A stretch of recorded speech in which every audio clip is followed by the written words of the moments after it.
So I'm Harsha Gowtham. So I forgot all those credentials, like all that stuff. I just don't even remember anymore.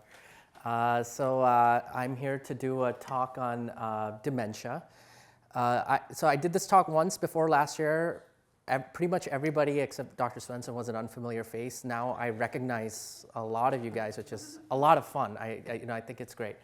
I've only, it's only been like a year, a year and a half now. I chose this topic of dementia for a couple different reasons. One is that this is a topic that we think we know a lot about, but we don't. And I see it all the time. And when I'm talking to my patients, they say things that shows that they think they understand, but there's a lot of subtleties and nuance which I want to talk about and hopefully explore some things which might be helpful. The second reason I wanted to talk about this is this is basically a medical condition where you have a lot of power. So for a lot of things, the doctor, you come in, you have a diagnosis, the doctor prescribes a medication, you're on your way. You may not understand the medicine or the underlying disease process and things like that. But in this situation, dementia, it requires a lot of care from caregivers, from the community, from family and friends. It's important to know what this disorder is so that we can work together. We're in Fairbanks, Alaska. We don't have as many resources as Seattle, so we have to help each other, in this community. And it gets really cold and it's hard to come in to see the doctor. And, I get very stressed out about some of my patients in the middle of winter. And then I know that there's family and friends and community members there for them. And I hope you guys, I want to share that with you so that when you're taking care of your family and friends and other members in the community, you can think about some of these things and be like, I've heard this before. Maybe I need to intervene here, or maybe I need to do something or say something. One of the important things about medicine is my skill is not in my hands. Like, I'm not a good surgeon. I'm not good at cutting. I'm not good at suturing. It's all knowledge, right? Once I share that knowledge with you, it's yours.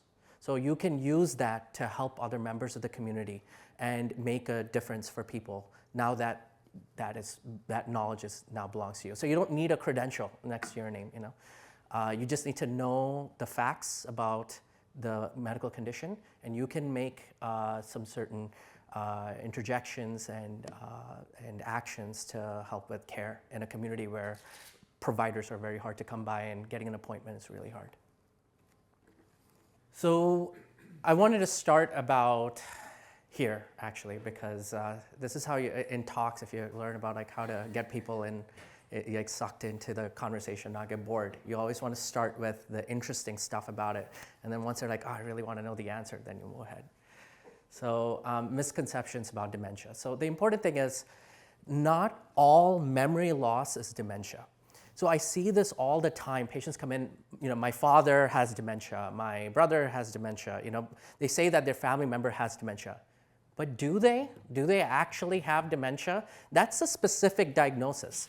So a lot of times we use dementia as a catch-all term for memory loss.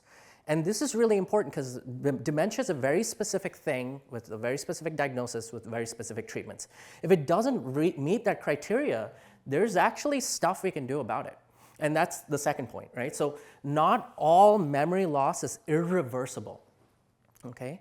So there's certain types of memory loss that people go through. It looks exactly like dementia, but if we fix the underlying cause, their memories can get better, maybe even back to normal, okay? And that's a big deal. It seems almost like miraculous, but it can happen.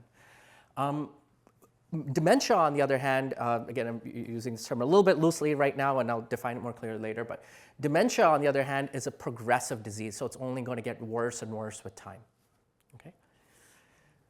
Even if it is dementia, even if we're diagnosing somebody with dementia, not all dementia is the same. There are different types of dementia. They're caused by different things. One way to think about this is, you can have a car which breaks down, right? So just because the car broke down doesn't mean the reason why the car broke down is exactly the same, right? Sometimes it could be because, there's something wrong with the spark plug or the engine, or I don't know too much about cars, but the point is that there's different reasons why the car can break down. Similarly, with dementia, there are different reasons why somebody can have that memory loss.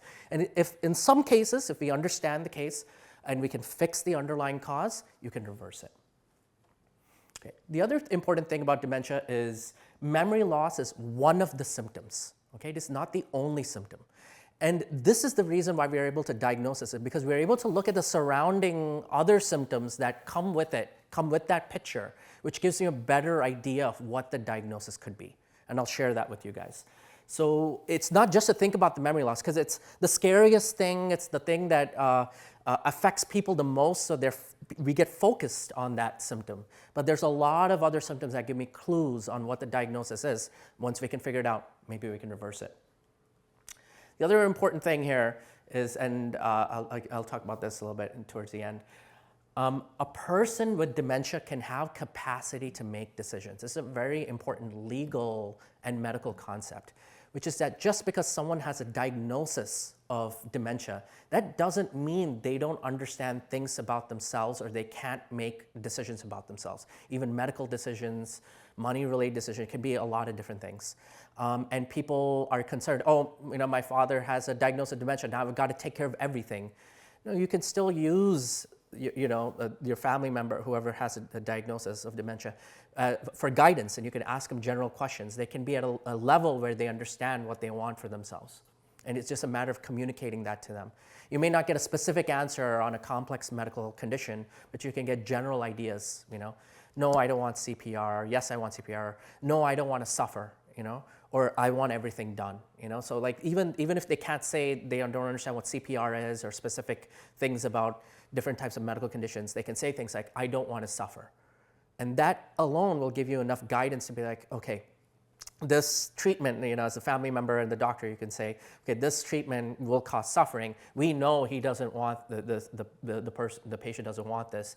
Therefore, we can say that this is probably not the direction we want to go. So you can still get guidance from somebody with dementia. One way I think about this is, if you ask, capacity, the ability to make a decision is about the question, not about the medical condition, right? So somebody with severe dementia can have the capacity to decide, if I ask them, do you want chocolate ice cream or vanilla ice cream?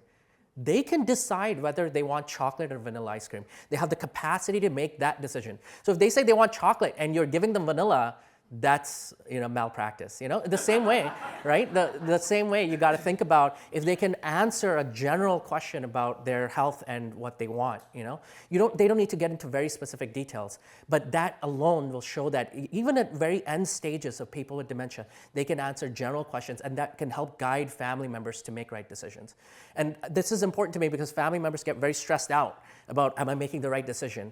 And we still get this information out of them. They're surprised that we can do that. One of the things is I want this to be a little bit interactive too. Okay, so these slides were made, you'll see very haphazardly because I'm a busy doctor. Okay, so that's my excuse. Okay, so please be interactive. So the way I think about dementia is, again, the whole concept is, you guys are the doctor here, right? So somebody comes into my office, and somebody can tell me, hey doc, I think I have memory loss. Or usually what happens is a family member is coming in with the person and they say, hey, I think my wife or my husband or somebody in this picture, it's the wife, is losing her memory, okay? So how do I proceed from here? Like memory, right? Like it's very hard to be like, okay, let me collect some blood. Yep, you have memory loss. I can see it right there in your blood. We can't do that, right? So what is the approach here? What do you guys think?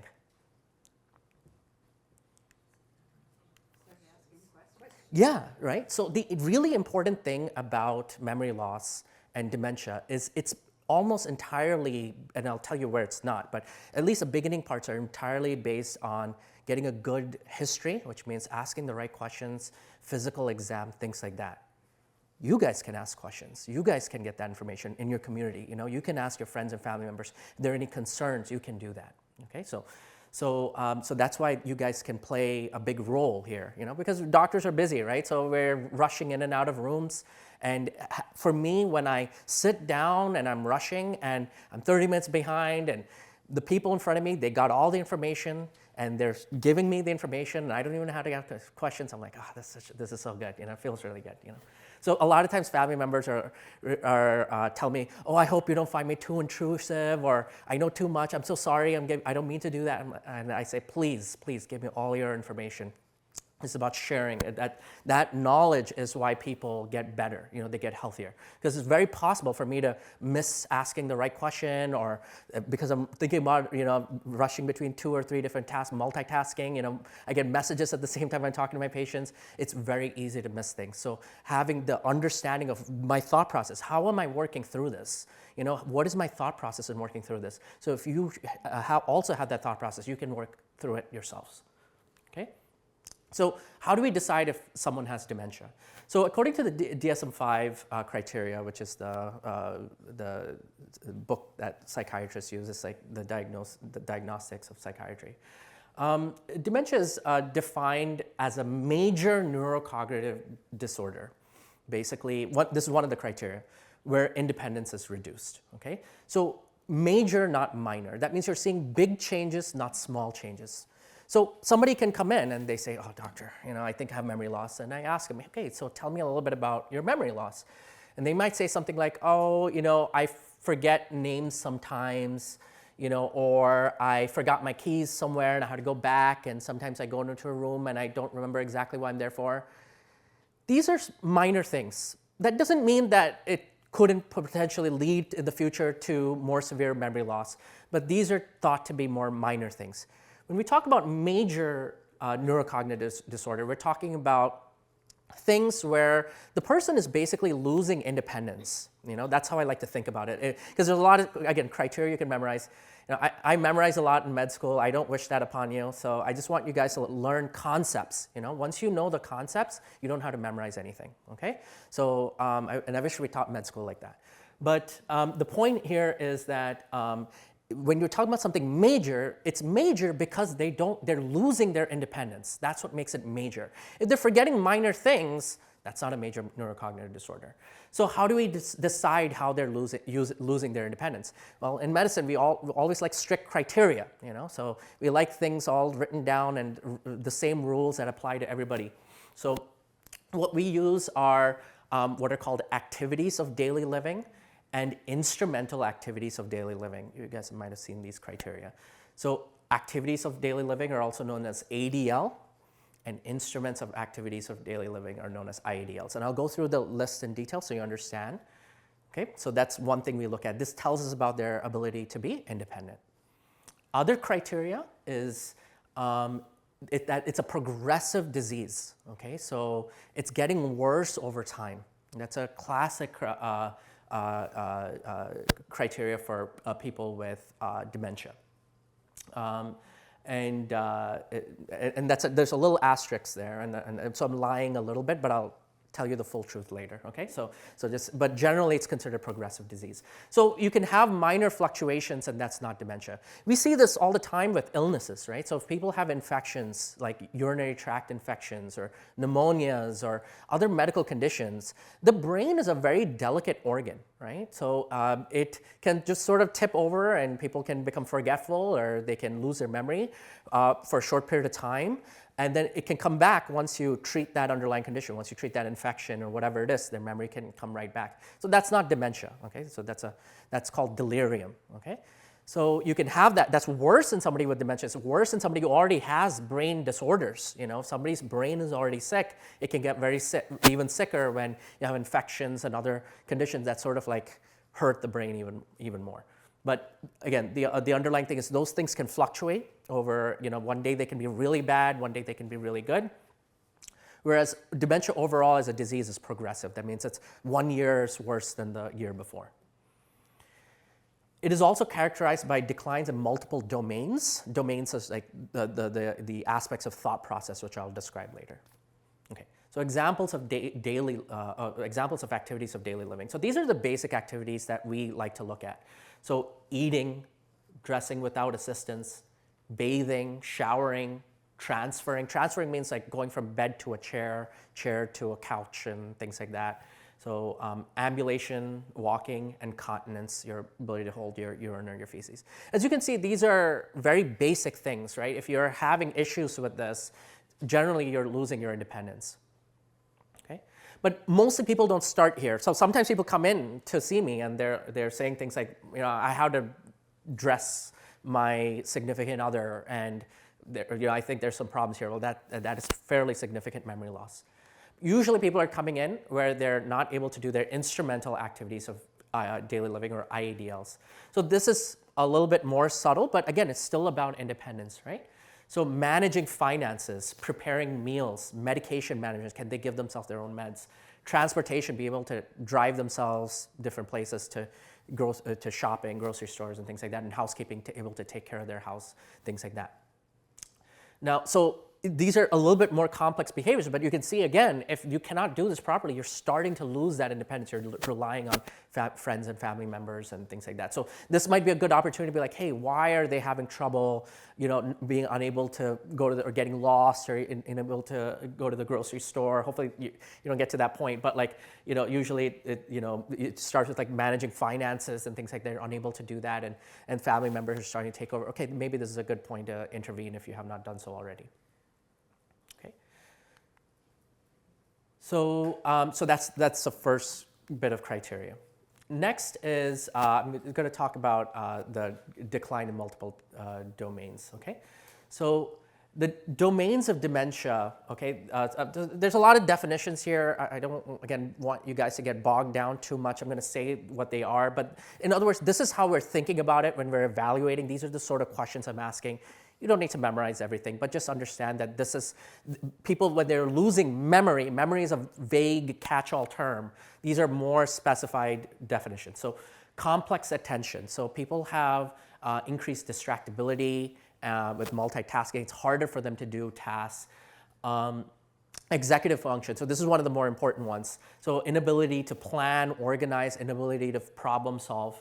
Learning and memory. This is the one we classically know, but there's more to memory loss and dementia than this is. But it's basically, short-term memory loss there, forgetting small things about, what time it is, what day it is, and things like that until it progresses and gets worse. So short-term memory loss can become, as it gets worse, as the disease progresses, it becomes long-term memory loss. Okay. One really cool thing about memory is one of the things that I did before I went to med school is I worked on memories in worms. Okay, so C. elegans, that was one of my things that I did for one of my projects in a lab. And basically, they have memories that last for like a few seconds. It's just really interesting.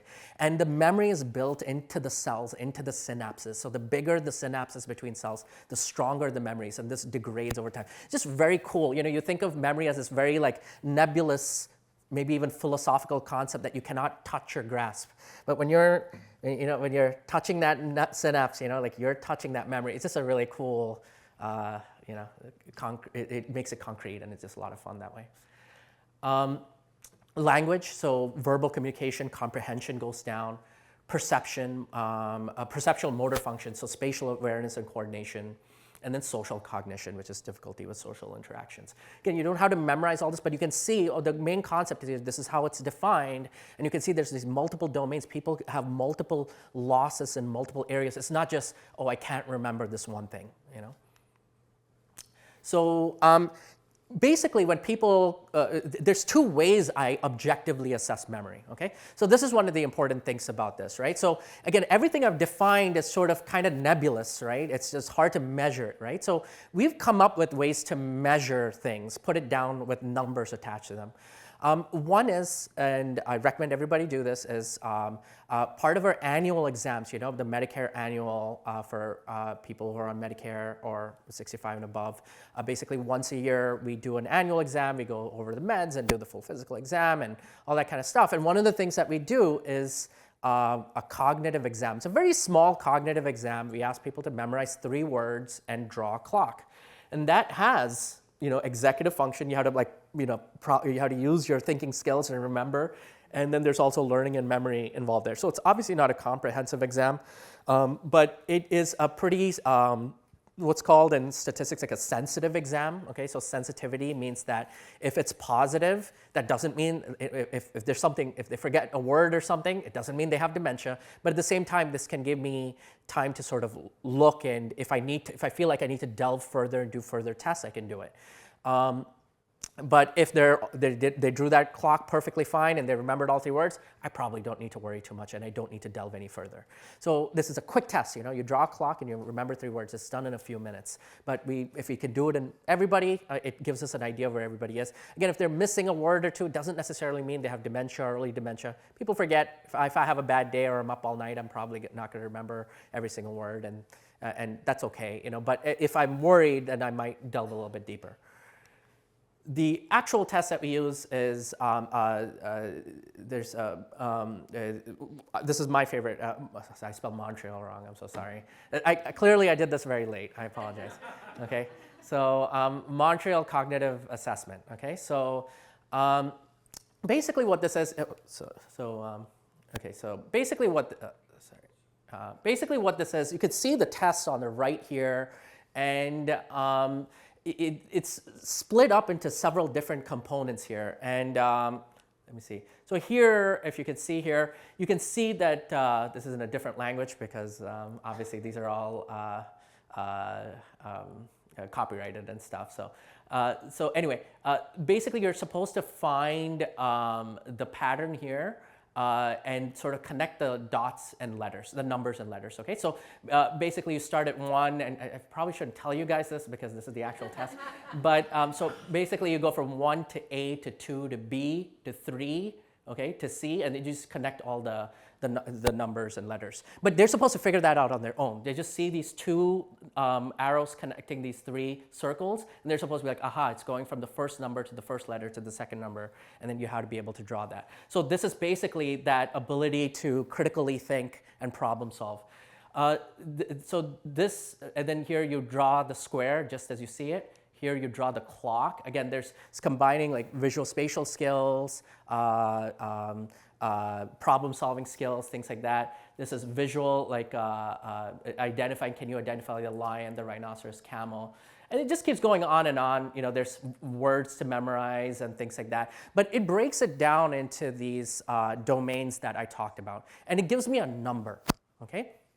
So the numbers are here, okay? So if people get from 26 to 30, that's considered normal. We have a little bit of leeway for people making mistakes, thank God.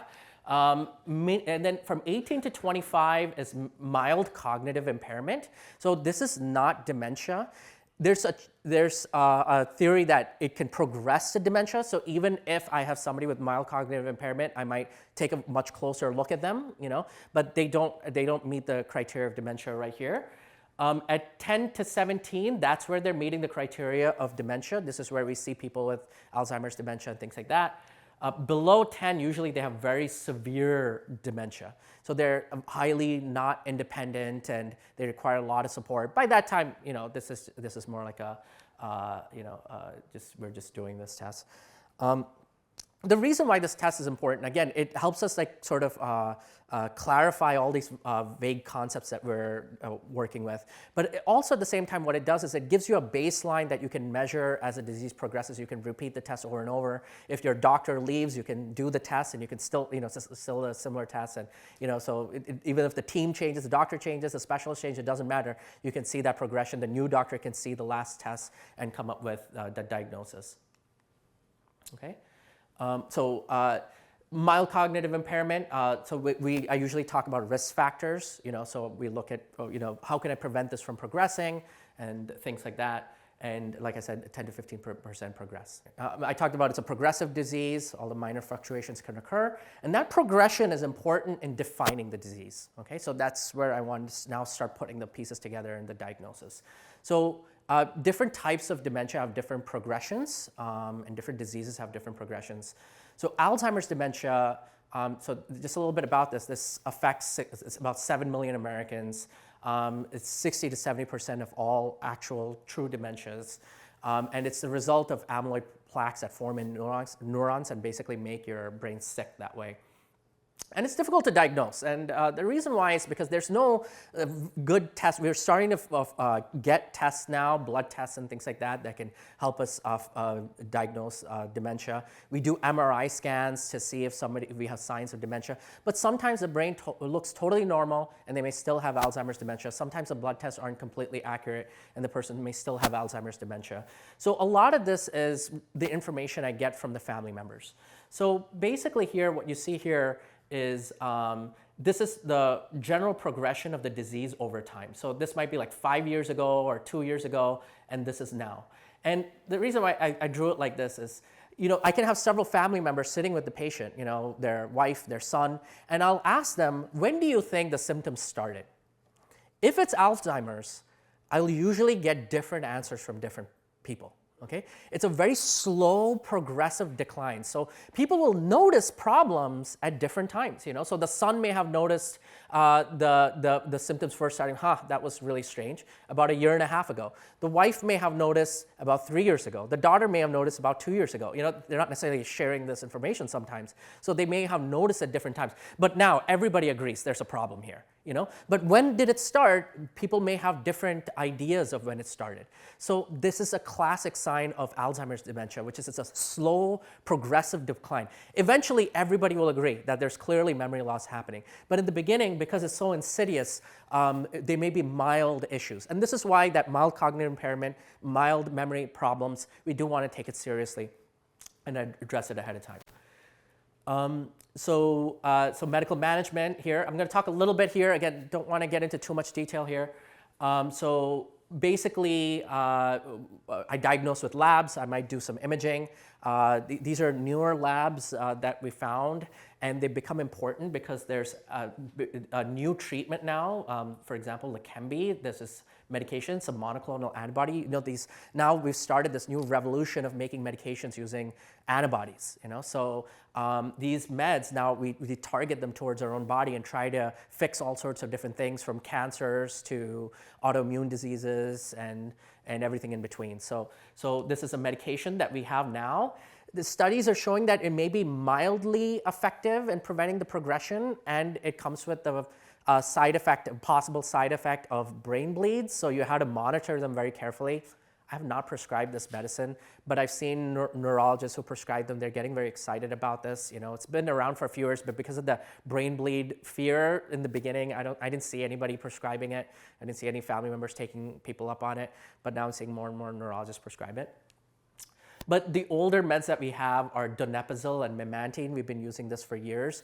These meds, however, do not prevent the progression of the disease. The disease progresses the same. It just helps with symptoms a little bit, so their moods are a little bit better. They may be a little bit less irritable. Their memory might, in the short term, might improve just mildly, and confusion might improve. I shouldn't say memory. Like their confusion might improve mildly. So these are the older medications. But as you can see, we don't have a lot of tools here. So when somebody has true Alzheimer's disease, true Alzheimer's dementia, we just respond as a community and with support as the disease progresses, basically. So while they're relatively independent, we give them that independence. But we know in Alzheimer's disease, this is going to progress to death. Okay, so we want to make sure that we have the resources available. Again, they may need assisted living facility at some point. Well, we better start applying early, right? If you start applying, you're going to get into an assisted living facility, in like 8 months or a year. So you don't want to wait until significant independence is lost. When you start applying, there's a middle ground, there's a sweet spot where you're like, okay, I think, this caring for my significant other is getting to the point where it's getting a little bit stressful. I know it's going to get a lot more stressful in a few months. Maybe I should start applying now, So that's the sort of thing we do. Community members, family members, sometimes people have to leave town entirely because they just need that help and they can't get it here. Again, we're in Fairbanks.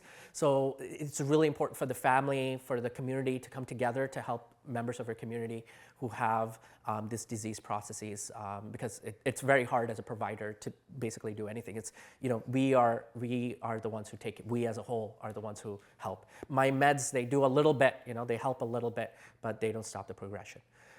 Eventually people die because the brain just continues to forget more and more. And conceptually, what happens is people start getting pneumonias and things like that. Why? Because the brain starts to forget more and more, and eventually they're starting to forget how to swallow.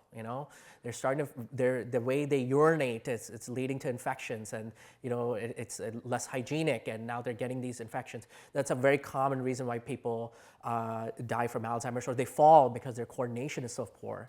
So that forgetfulness leads to that level. It's really, really sad. It's really, really hard for family members. So it's important to know that for the support people, that we have to work with each other to help the people who are supporting the patient, right? So sometimes the caregiver becomes my patient. Their stress becomes my stress. So it's really important that they're not doing this alone, and they have all the support that they need. And a lot of times they don't say anything. They ignore their own health. And because they're just so focused on taking care of their partner. And this is true with caregivers or chronic disease, is when that partner passes away, they don't know what to do with themselves, or they're like, Doc, I'm here to take care of myself now. My partner passed away, and I hadn't seen him in a year, because I just seen them coming in week after week with their partner, and I'm like, okay, we have to order a mammogram, we have to order labs, we have to, so they don't just ignore their own health, and it's really important that we help them out. Another type of dementia is vascular dementia. So this is one of the more interesting ones, because we don't think about this as dementia. But this is dementia, we call it vascular dementia, blood vessels, right? Vascular means blood vessels, okay? So vascular dementia, because it is the result of stroke, okay? This is the way we have, the way we define vascular dementia is basically, again, the family members become very important here for me. And progression is decided. It's not a steady progression like we saw in Alzheimer's disease. It is it's a stepwise progression, okay? So the memory is fine, and then they have a stroke, okay? And depending on how bad that stroke is, if it's a mild stroke, they might have a little bit of memory loss.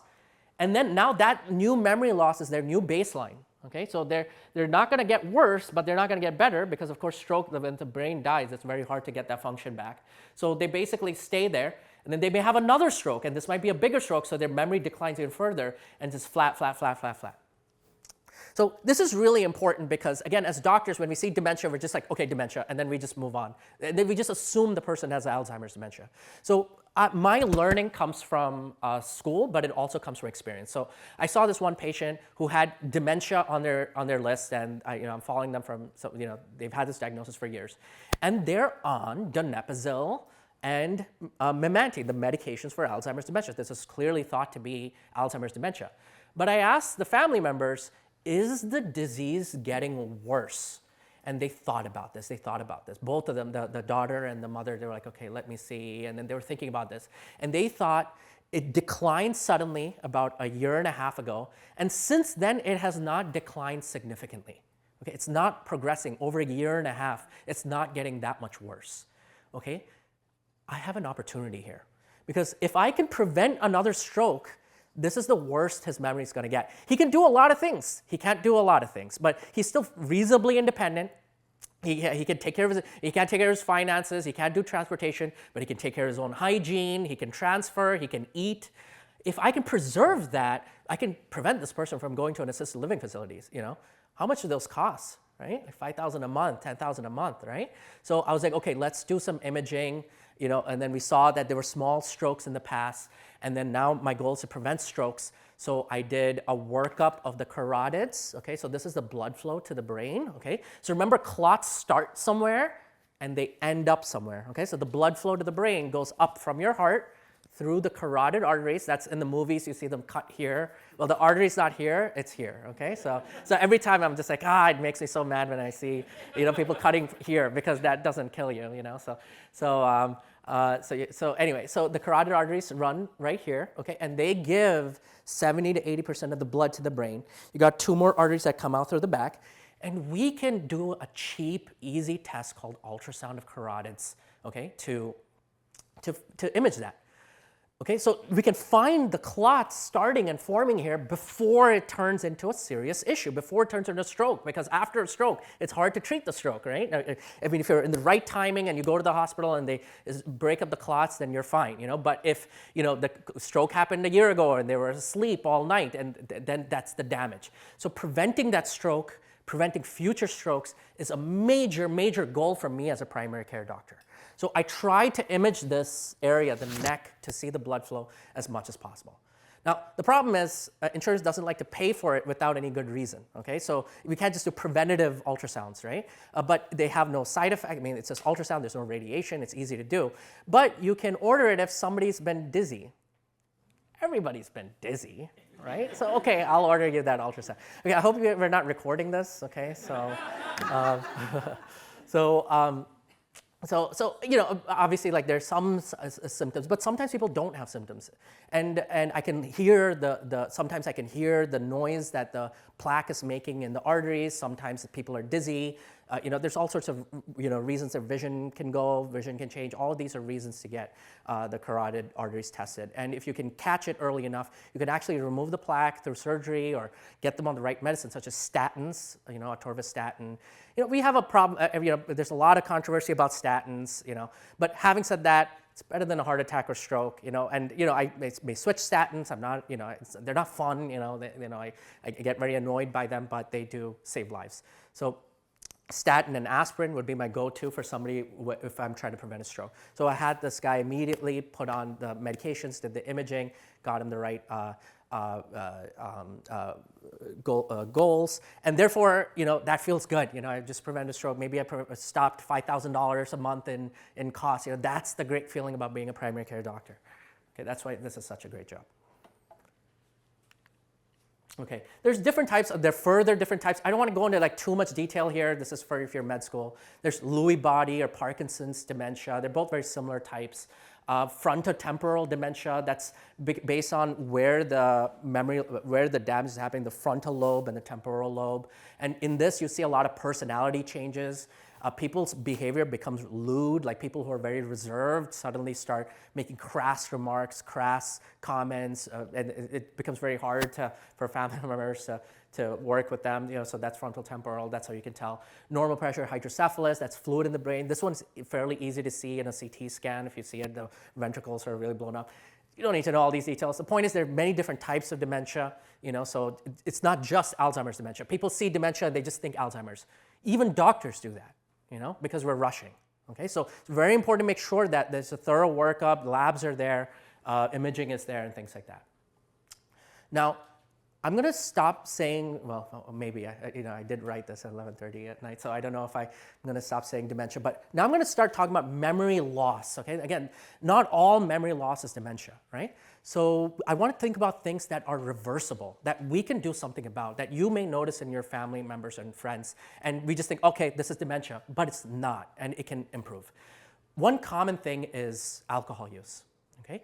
So in alcohol use, if people are drinking a reasonable amount, it doesn't have to be a lot. I've seen people with memory loss from alcohol use with 1 to 2 beers a day on a night, okay? This is what's actually recommended by the medical community. Is we're fine with 2 glasses of beer for men a night and 1 for women. I think that recommendation is going to change. I've seen people drinking 2 and they're having problems. And the reason is because as we get older, our bodies change and the alcohol becomes toxic to the body, year after year after year for decades and decades and decades, okay? So chronic alcohol users have lots of problems. Even like people who are drinking like a glass of wine, they think they don't have a problem with alcohol, but it's still toxic to the body, okay? So symptoms include neuropathy, which means that the nerves are damaged, okay? So they feel nerve pain in their feet, okay? Not all neuropathy is alcohol use. Obviously, diabetes can do it. There are a lot of different diseases that can do it. But if you see memory loss, you see nerve pain, and because of the neuropathy, they can't feel their feet on the ground, so they're more likely to fall. Okay, so in fact, when people are falling, I start checking whether they can sense their feet. Okay, so you'll see is people who have neuropathy, I ask them to stand and they stand. And I say, close your eyes, and they close their eyes and they start doing this. Why? Why do they do that? When I'm standing with my eyes closed, I'm totally fine. Why is that? It's because when people can't feel their feet on the ground, their only way of knowing their position in space is using their eyes. When they close their eyes, their feet can't sense anything. They don't know where the ground is. And they start sort of, moving around, and that's a sign of neuropathy that they can't sense. And so falls happen. With alcohol use, tremors happen. It's like a shaky tremor like this. They can get weight loss or weight gain.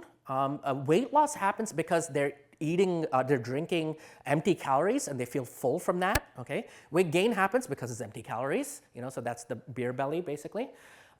Blood work for me gives me a lot of clues that you can see electrolyte deficiencies like low sodium, low potassium, low magnesium, and you can also see large blood cells, okay?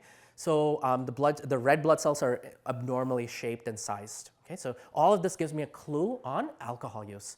I've actually had a patient where they were diagnosed with dementia and they were coming in and they were falling all the time and they came in to see me and someone was like, okay, I think we need to do assisted living and he can barely take care of himself.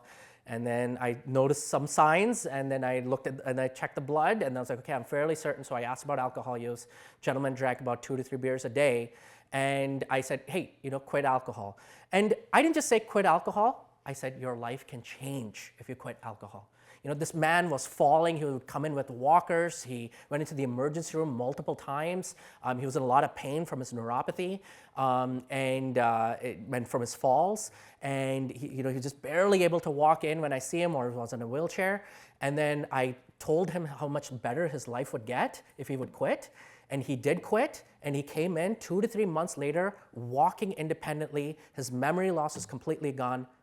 That's a good feeling, okay? That is one of the best feelings you can have, what makes this very difficult job worth it. So when you see your patient coming in, walking when before they were in a walker or wheelchair and they're walking in independently, they got their life back. They can do all the things, all the fun things. They can travel, they can enjoy time with their loved ones, That's what this can do. So you may notice this. This is such a common thing. I've seen this dozens of times. So you may notice and you may think, and the person was on memantine, they were on donepezil. Even the doctor missed this. So if you notice certain things about their behavior, your loved ones, the people you're close to. They don't always tell me, They don't tell me how much they drink. There's a saying that whatever they tell you how much they drink, multiplied by 3 or something like that. So people don't tell me. But and if you're noticing these things, you're seeing falls, you're seeing weight loss, you're seeing tremors, you're seeing memory loss. Okay, and then you can even ask him, hey, why don't you stand and close your eyes for him? If they start doing this, maybe he has neuropathy, And then you can have him come in and see me, and you'll tell me the full story. Oh yeah, he's been falling, he does this. You just made my appointment 5 minutes long. Now I'm no longer behind, by 30 minutes. So you made my life easier. I should pay you the consultation fee, So, but this is how we work together as a team, in the community. Other causes of memory loss include hypothyroidism.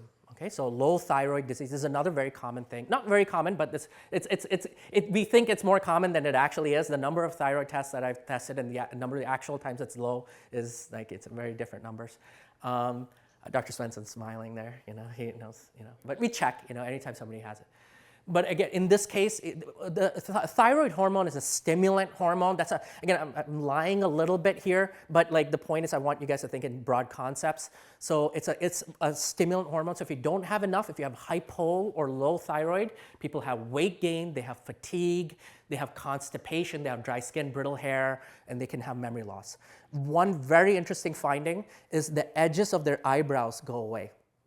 Okay, so once I was working in a very rural area with no labs, nothing, and then I had nothing but my physical exam. This person was gaining weight unintentionally, and they had constipation, they had dry skin, their heart rate was very low, and they had the edges of their eyebrows missing. And I was like, I'm fairly certain you have hypothyroidism, we need to get that checked out. So old school medicine, back in the day, no labs, no blood work, no tests, that's the really real way to do it. And that was fun for me when I did that. So this is called Queen Anne sign, when they lose the edges of their eyebrows. I guess named after somebody named Queen Anne, whoever that is. I'm not good at history, so. Okay, B12 deficiency. This is a fairly Again, a reasonably common thing that can be reversible. So again, they come with neuropathy, balance issues. They can come in with mood changes, increasing irritability, fatigue, mouth ulcers, and again, I'll see changes in their blood. Just like with alcohol, I'll see those changes and I'll start suspecting. This is really important because sometimes we think, oh, I'm depressed. Again, this is Alaska, so people get depressed in the wintertime. But those mood changes, maybe there's a biological cause. Again, I can reverse this by giving somebody B12, and the memory loss gets better over time. Another really important criteria that I don't want to underlook. And honestly, anytime somebody comes in with any complaint, the first thing I should do, not that I always do this, is look at their meds. Meds cause side effects, right? So looking at their meds first and foremost is really important. So there's the class of medications. Again, I'm lying a little bit here. Again, I don't want you to memorize a lot of things here, but a lot of these medications that cause memory loss, that have been shown to cause memory loss, they're considered anticholinergic medicines, okay? So what they do is they decrease a neurotransmitter called acetylcholine. Okay, when they decrease that, they have a lot of effects on the body. Okay, we use acetylcholine in a lot of places, not just our brain. We use it in our muscles. We use it in our bladder. So it has a lot of effects, but at the same time, it will also have effects on the brain. Okay, so for example, medications like Benadryl, for example, first-generation antihistamines are classic for causing memory loss. Okay.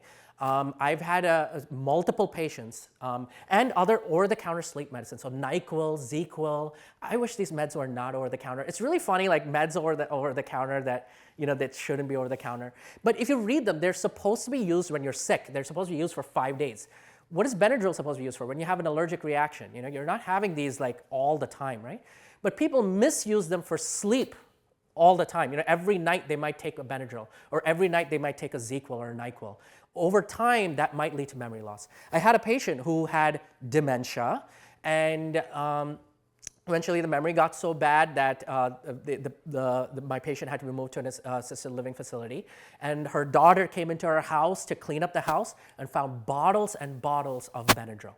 Okay, and that is a classic cause, right? I had another patient where I saw the patient in Safeway, okay? And I said, hi, how are things going, And then I looked in their cart. I always look at my patients' carts, okay? I want to make sure, do they have vegetables, or is that, all processed food, So I saw in their cart, NyQuil, okay? And I said, and this is over the counter, so it's not in their med list. They don't tell us about their using Benadryl, Sometimes they're kind of ashamed to tell us that. So I saw NyQuil, and I asked her, how often do you use this? Oh, I use it every night. It helps me sleep. Okay, and horrible memory loss, horrible memory loss if we were thinking about assisted living facilities and things like that. So these are things that we take for like, oh, it's not that big of a deal, it's over the counter, but can have significant impact. So now these are first generation anti-allergy medicines. The other generations, the higher up generations, they don't get into the brain. So they help with allergies, but they don't make you sleepy. That's how you know if an allergy medicine is affecting your brain. If it's making you sleepy, then it's going into your brain and causing effects. So if it doesn't make you sleepy, for example, Allegra, Zylol, Zyrtec, these are they don't generally make people sleepy, and they're considered to be safe for taking long term, okay? So that's an important thing. Another medicine, oxybutynin, is a popular medicine used for bladder spasm. I had a patient whose memory was going. First thing I looked at was their med list. They were on oxybutynin. A good 10% of people end up with memory loss, which can be confused for dementia. He came in thinking, do I have dementia? Certain antidepressants, we don't use these as often, but they're tricyclic antidepressants. Benzodiazepines, Xanax, Ativan, and other sleep medicines like Ambien and Lunesta. This is why I don't like to prescribe these meds if I can really avoid it, and I'd like to switch people over to safer sleep medicines, okay? So remember though, melatonin is fine, magnesium is fine, okay? Those will not lead to increased dementia, but a lot of these prescribed sleep medicines can, okay? In general, there's a huge list. I had to memorize it in med school, okay? Didn't like it. I don't want you to memorize it. But the point is, in general, what I would say is it making you tired? Is it a medicine that makes you tired? If it does, just ask your doctor, should I be taking this? What do you think about my risk? That's what we're here for. We're here to have a conversation. If you ask us questions, we're more than happy to answer, okay? So now the thing is, I'm not saying like you shouldn't ever take these meds. I take Benadryl sometimes. But you should take them sparingly, especially if you have a family history, right, of Alzheimer's, dementia, and things like that. I would recommend that you try to avoid sleep medicines as much as possible, except if they're safe for sleep medicines. I try to recommend that we try to avoid these anticholinergic medicines. So again, that family history, your story of what is the memory loss like in your family is really important to me. If you're like, oh yeah, all my great-grandparents lived into their 90s and memory's totally fine, maybe I'll give these meds a little bit more readily. So it just depends on person to person. Other causes, so this is, there's a lot of interesting things here, and I do want you guys to think about this. Psychiatric causes, right? So the number of times ADHD has been not diagnosed as we get older, right? ADHD is distractibility. Remember, that was one of the criteria I used, right? So people with ADHD think that they have memory loss. So the question I ask is, how long have you had this? Have you had this since childhood and since your 20s? If they're like, oh yeah, it's been there for a long time, it's getting slightly worse. Now, of course, everything gets slightly worse as we get older, so it's getting slightly worse. But having said that, it's generally been present for decades. It's probably ADHD, and we just hadn't diagnosed it. Okay? Depression, right? So when I do the MoCA test in somebody with depression, they're not trying. Okay? So you can tell the effort that the person is making that will lead me to decide if this person has depression or not. So if I'm like, okay, can you add 7 plus 3, and they're like 14. I'm like, well, are you sure? Yeah, leave me alone. That's a sign of depression, or they're clearly not even trying. They're not keeping eye contact. They're just saying things. They want to feel like they're feeling like they're attacked, so they don't like these tests, so they don't give appropriate answers, so that's something very classically seen with depression. On the other hand, people with Alzheimer's disease or other dementias, they're trying hard, they're like 7 plus 3, let me see, and so they're trying really hard. And that effort, I'm trying to visualize this for you guys, I'm trying to, that part, this is not a joke, that part at least, is I'm trying to visualize so you guys see that the effort level in somebody who's depressed, where they're not making eye contact, they're looking down, they're giving sort of blasé answers, versus somebody who has true dementia where they're trying really hard. Gives me clues on what their condition is. Electrolyte deficiencies. Okay, so I saw memory loss recently with high calcium. Why did this person have high calcium? Their calcium was leaching from their bones into their blood. Okay, high calcium goes into the brain and acts as a toxin, and it was making him tired and confused and things like that. And that was one of his main complaints. I'm just not thinking properly, right? And I did my workup. I asked about alcohol. I did this. I did that. Thyroid, all this other B12, and I tested for calcium. It's one of the things I do, and it was very high. But that is not the end, right? So where is the calcium coming from? It was coming from the bones, which is 95. It's a huge reservoir of calcium in our body, right? So I was like, okay, why is the calcium leaching from the bones? So I started doing imaging, and we found metastatic cancer to the bones.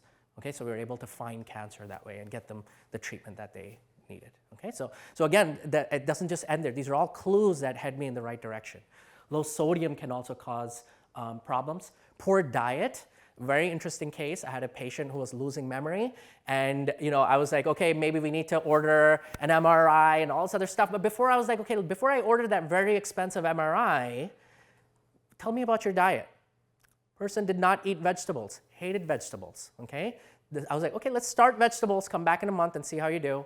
Memory loss was gone, okay? So, these are the important things, right? We gotta eat well, we gotta sleep well, we gotta exercise, so these are the important things. Hearing loss and also vision loss, okay? So when our brain stops getting that sensory input, it starts quieting down, and that can worsen dementia because you're not getting that input and you're not hearing properly. People with hearing loss and vision loss very commonly pretend they don't have it. Okay, so it's very important to pay attention to that and draw it out of them. It's not easy at first to see whether they can be very quiet, they're not answering questions. I'm like, maybe that's their personality. But when I get close to them, they're starting to answer questions. I'm like, okay, this is probably hearing loss here. And then we can get that tested. Okay, so these are all the subtle real world things that I'm telling you guys. Okay. Kidney failure, liver failure, why this is important is because they remove toxins. Toxins are built up from many different reasons, can cause toxicity to the brain and can cause problems. If the kidneys and liver are not working, they're not removing natural toxins that are created by our body, can lead to memory loss. COPD, because we breathe out carbon dioxide, which is basically certain levels of toxin for our body, and if we don't, then we can get very tired. And there are very many other reasons that are reversible, but these are several of them, okay? So prevention, most important thing is good diet. Good diet is also good for preventing heart attack risk. I mean, you'll remember this from my last lecture last year. It'll prevent stroke risk.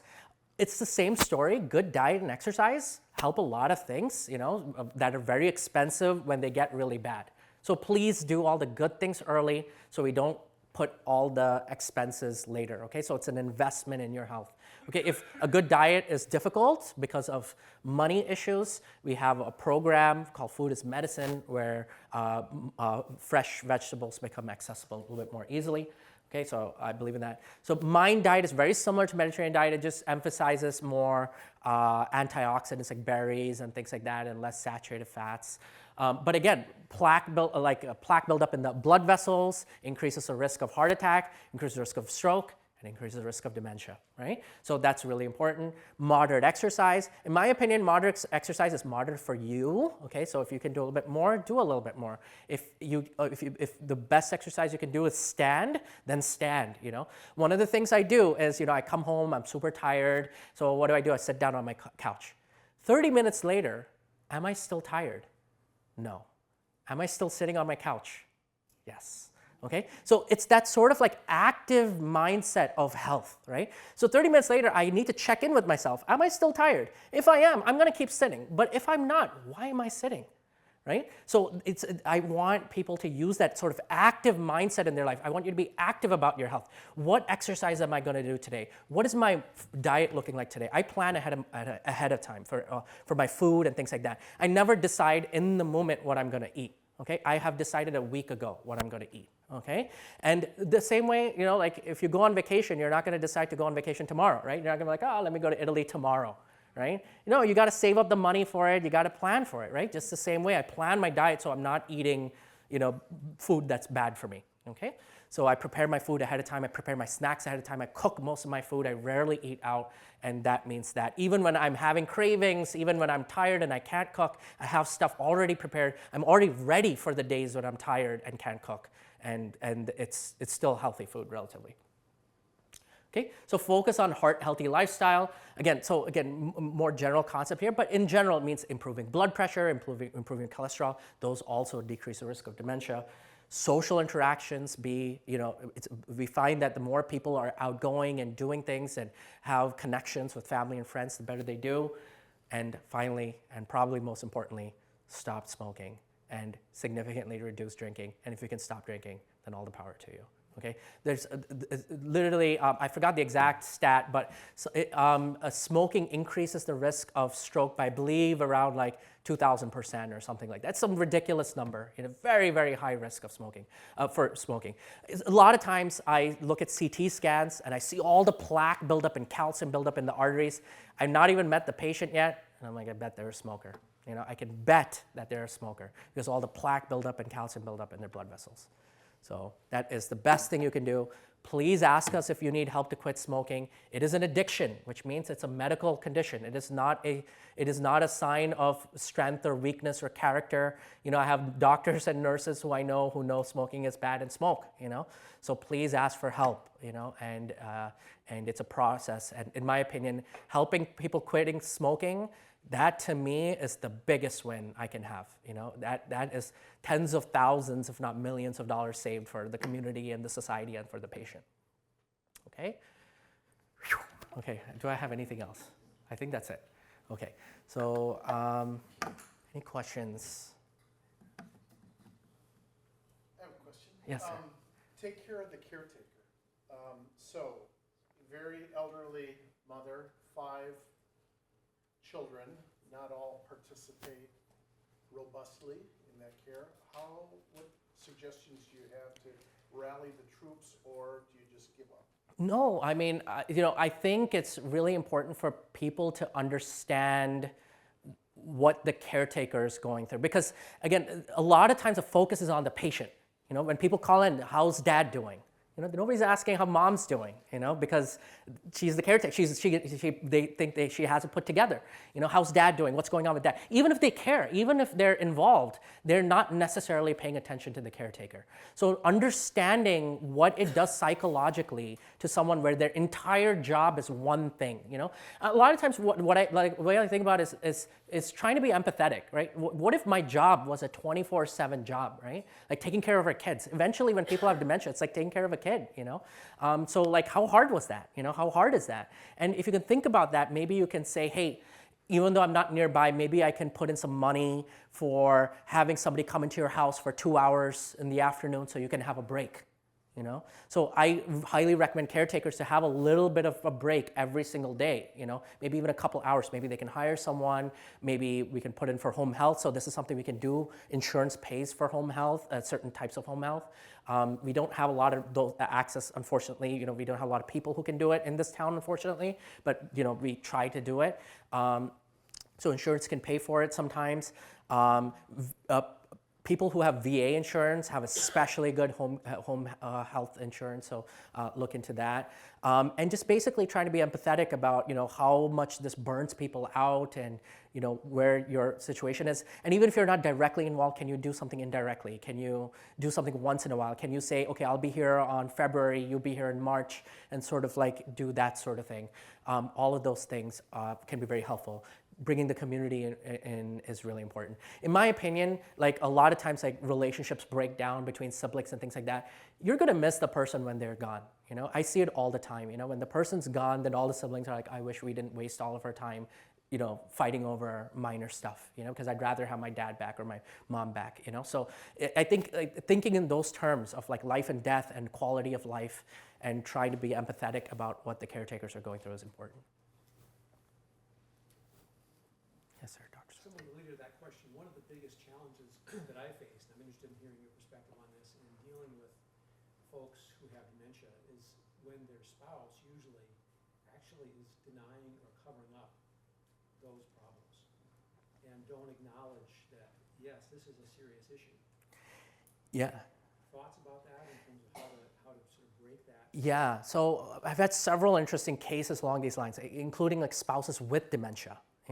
So, and then they're not your patient, so you cannot officially diagnose them, So, legally the spouse becomes a caretaker for when somebody doesn't have the capacity to make decisions. So basically what I try to do is again, it just comes down to having a conversation and basically talking to the patient and asking them questions and seeing how they respond and seeing if the answer makes sense or if it is sort of unreasonable and it's sort of gently sort of confronting the other family member on this. Sometimes I try to get other family members involved. A lot of times, like patients' family members generally don't have a huge problem with, like, hey, do you have like a son or daughter I can talk to just to help you out? Again, I never like say something secret. Again, I want that trust, right? So I don't, like say, oh, there's a problem here. I just say, hey, let's talk to them. Can we call them right now? So that you're involved right now, if a son or daughter, even if they're far away. And then if they can express their concern, so that it's kind of turns into like a sort of like a, like a meeting of, I forget what that type of meeting is called when you confront the person, but intervention, that's the word I'm looking for. But I sort of do that. It's very difficult. It's very, very difficult. But hopefully it's best when there are other family members who can come in and intercede. Otherwise, I've had patients where I've had to sort of go to the courts, and sort of have to do that. And it's best done with the help of a psychiatrist. I can connect with like a psychiatrist, like not here. Luckily, I haven't had to do that here, but I've had to like connect with psychiatrists and sort of say this person is a danger to themselves, file an APS report. Filing APS can take a long time and it can be very dangerous while we're waiting for everything. When I was a hospitalist, when they come in and there's a problem with the spouse, the person's in a safe place. So I'm not going to let them go until I confirm their safety. So that at least gives me like a safe place to do things. But in the outpatient setting, it's definitely very hard. Yeah, so I just try my best with what resources we have. What do you think, Dr. Swenson? Oh yeah, it's just such a challenge that I've faced in terms of trying to get answers about my patient.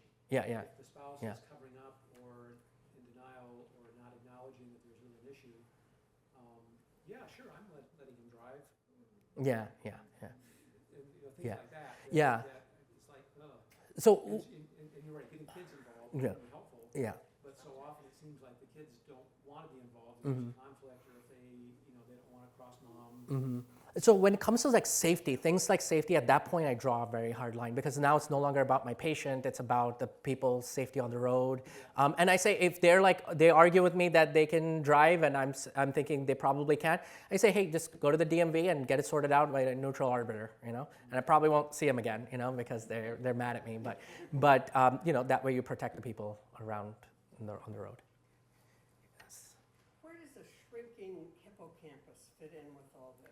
So the hippocampus is, you're going in all these details. So the hippocampus, so named because back when we didn't know what everything was doing, we just went by, this looks like a horse. In Latin, because we wanted to be smart, we were like, hippo is a horse, so hippocampus, okay? It's like shaped like a seahorse. It's like a C-shaped organ. So that's why it was named. We didn't know what it was at the time that people were dissecting brains and things like that.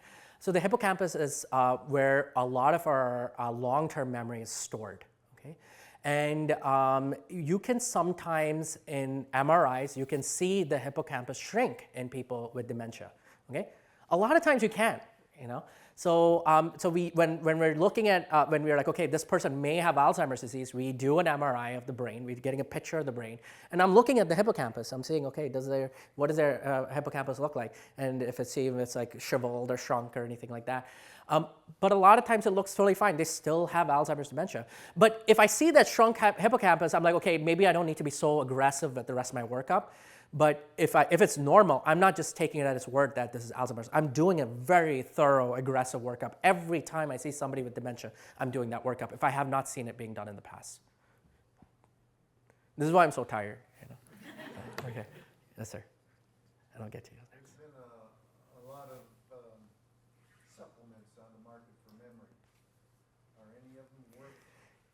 Yeah, so if it has B12 in it, probably, right? So I'm joking there slightly, but the point is that like all of these like supplements, people think they help because they're replacing the nutrition they're probably lacking in their diet, or they're replacing something that they're lacking that they should be able to get with a balanced diet.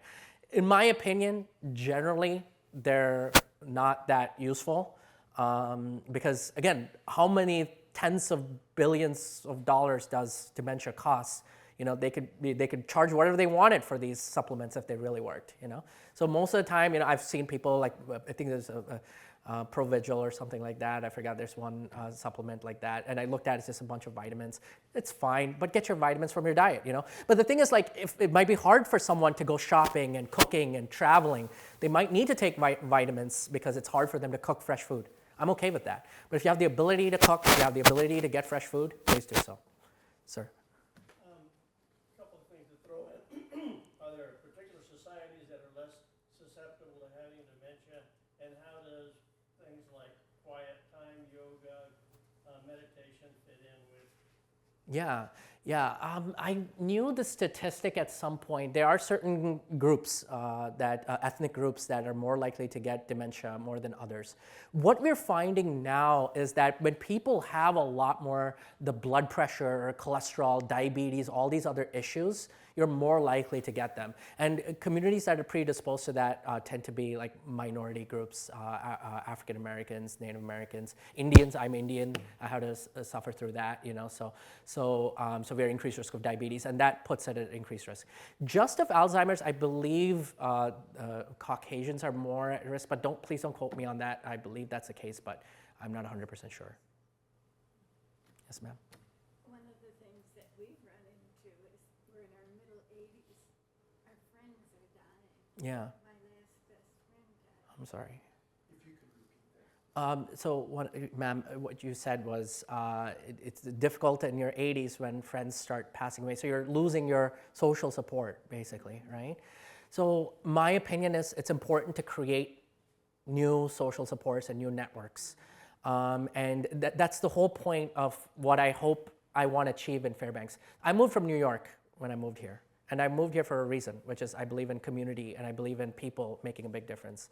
I was sick and tired of practicing medicine where patients were just beans that I was counting, So I think the community can be really important. It can make a big difference.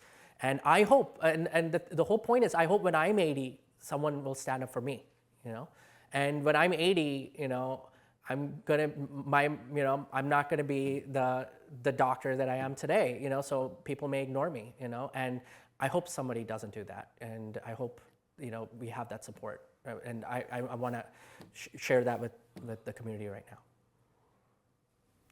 Yes, ma'am. So at the risk of starting a whole different topic, I did wonder if you have anything briefly to say about the fact that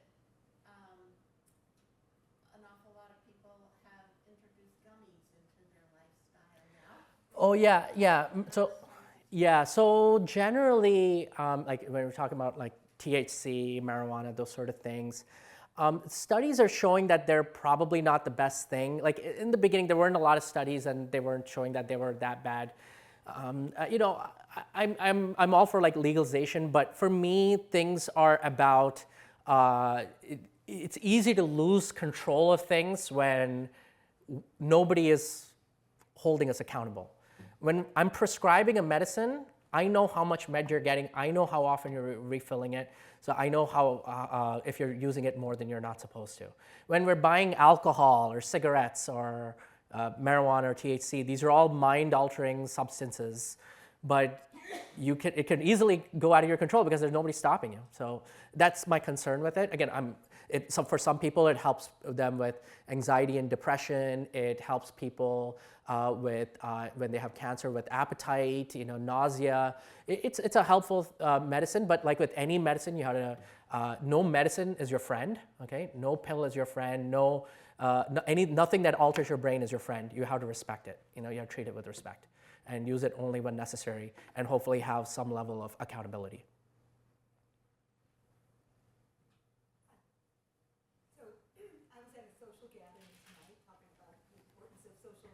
Being sociable, which is why I'm late. Somebody had mentioned to me that she had a friend who developed, it appeared like dementia-type symptoms, but it was real quick, like in 3 days. Mm-hmm. So she was brought to the hospital and was diagnosed with salmonella Mm-hmm. and the other condition caused by native lettuce. Mm-hmm. Mm-hmm.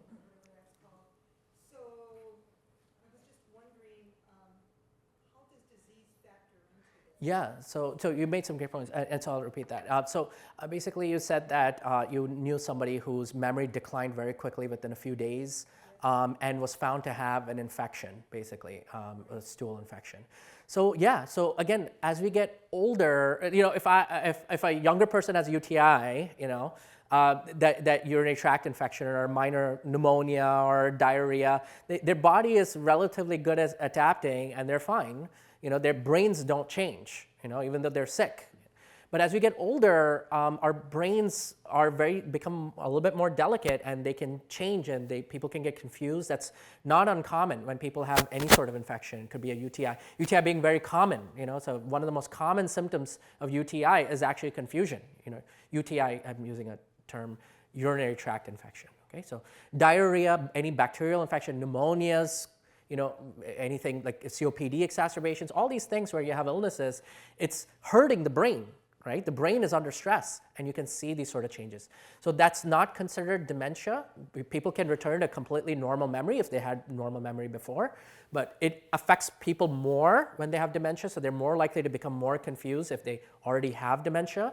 So we have to be very careful and addressing these underlying conditions. So it's important to not ignore that, right? So when people have dementia, and when people have normal memory and they're now confused, everybody knows, okay, something's clearly wrong here. But when people have dementia and they're getting more confused, it's important to not ignore that and just say, oh, that's just how they are. But we actually want to look at underlying causes. Is there an infection going on? Is there something else going on? And looking into it. Yes, ma'am? Did you address like quality sleep? And also like I read an article recently about music and not just listening to old music, but new music, and even better still, learning to play a musical instrument. Yeah. So, so there's a little bit there that was new to me, but so quality sleep is really, really important for protection of memory. Sleep is one of the things we rarely talk about, and that's because people don't know how they sleep, right? So the people that don't really complain that much about their quality of sleep, and people are also used to being tired, so they just live that way, and they don't think it's a symptom, you know? So quality sleep is really important, and the way you know you're not getting quality sleep is if you're tired during the day. Even if you get 8 hours of sleep, some people tell me, oh, I get 8 hours of sleep. I fall asleep like a baby, and I'm asleep. I never wake up all night. But I'm like, okay, so when you wake up though, are you still tired? They're like, yeah, I'm still a little bit tired when I wake up. Even after 8 hours, I'm still a little tired. And I'm like, okay, by the time it's 12 o'clock, 12 p.m., it's just a few hours after you woke up, are you tired again? And they're like, yeah, I am a little bit tired again. Then you're not getting quality sleep, even if you think you are. So quality sleep is based on things like REM sleep and things like that. Again, I don't want to go into too much detail, but you don't know when you're in REM sleep and when you're in stage 1 and stage 2 sleep. No, people don't really know that, unless they have like a sleep tracker. Even those are not that accurate. But the way I do it again, it's about understanding your body, understanding when your body is telling you that it's ill, rather than just getting used to it. I'm tired. I'm just always going to be tired, and the people are just used to it. So getting quality sleep is, in my opinion, one of the most important things a person can do. Quality sleep also improves motivation. So when people come back and it's not just about dementia. People come back, they're coming home from work and they're super tired, right? Because they didn't get quality sleep. So when they come home, they don't feel like exercising, they don't feel like cooking, they don't feel like helping out their spouse around the house. So when you improve quality sleep, you're improving your relationship with your spouse, you're improving the risk of dementia, you're exercising more, you're cooking more, and your overall life improves. So that's one of the number one aspects that I focus on. Maybe 2 more questions? Yes, ma'am. Can you talk about brain fog?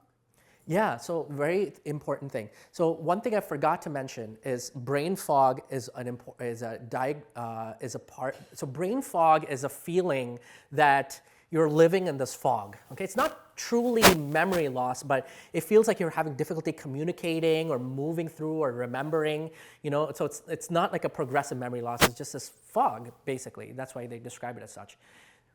It's the most common symptom of autoimmune disease like lupus and rheumatoid arthritis. I meant to mention this and I forgot to put it in my slides. But people with lupus and rheumatoid arthritis tell me all the time, Doc, I think I have dementia. And they don't. It's just the effect of the inflammation in their brains. So brain fog can happen for a lot of reasons. That feeling of you're moving through this cloud, you're not really involved. It's not truly a sign of dementia. It can be a sign of illness. It can be a sign of autoimmune disease, inflammation, medication use, poor sleep. All of these things can cause brain fog.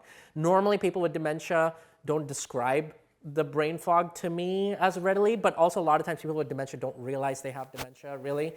So it's not. I don't know if I would use that to describe dementia specifically, but it's a very important symptom for me for other conditions that mimic dementia. Maybe one last question for respect for time. Ma'am? I don't really have a question, but I'd like to say I appreciate how you have told us that we need to be as much a part of it. Our appointments, letting you know. Yeah. I get that bill, I come in and I expect the doctor to ask me everything.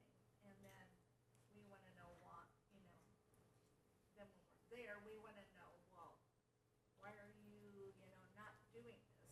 And that really helped right there. Yeah. To set my mind at ease that when I go in, I need to be prepared. That's right. So I can make the most of my. That's right. Yeah. If I could jump in. We are so fortunate you decided to leave New York and come here. Thank you. Thank you, guys. I appreciate it. It was interesting, that's exactly what Jane Atkinson and Doug Tolley was saying at yesterday's lecture. So anyway, this is wonderful. Another big hand for Dr. Gowtham. Thank you, guys. And fill out those surveys, ask him back next year. Oh, yeah. Thank you, guys. Appreciate it.